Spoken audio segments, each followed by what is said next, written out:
Kemarin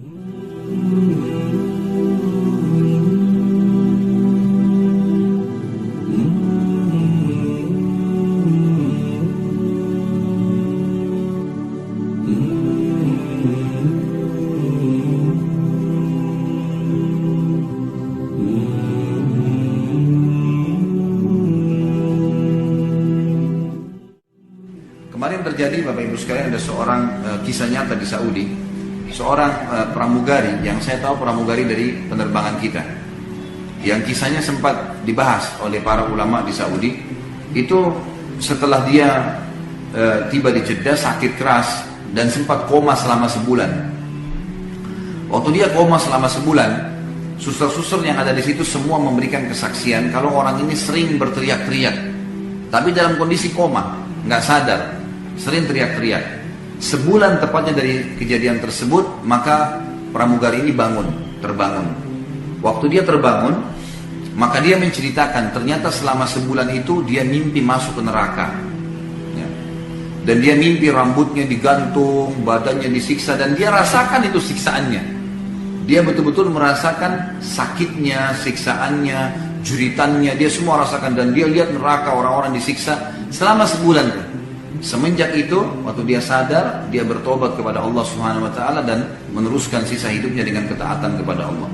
Dan banyak orang seperti ini. Ada juga sekretaris, ya, orang kepercayaan ayah saya di Makassar.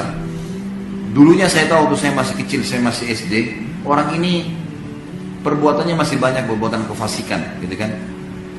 Maka saya tahu sendiri perbuatan-perbuatan yang kadang-kadang dilakukan, tapi semoga Allah tutupin lah, semoga Allah maafkan.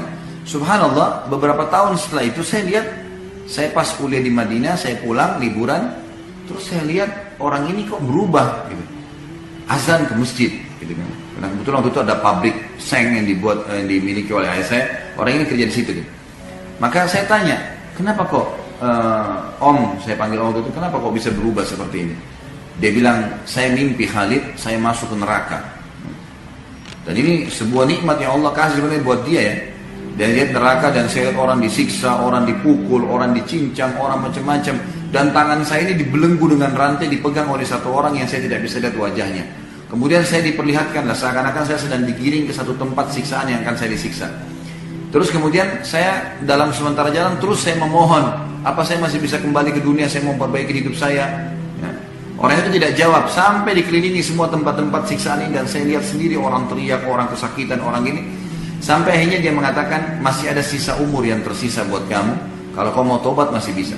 Kemudian dia pun akhirnya bangun dan sadar, mulai semua itu menjadi orang baik, dan alhamdulillah sampai sekarang Masya Allah, orangnya sudah dalam ketaatan kepada Allah Subhanahu Wa Taala.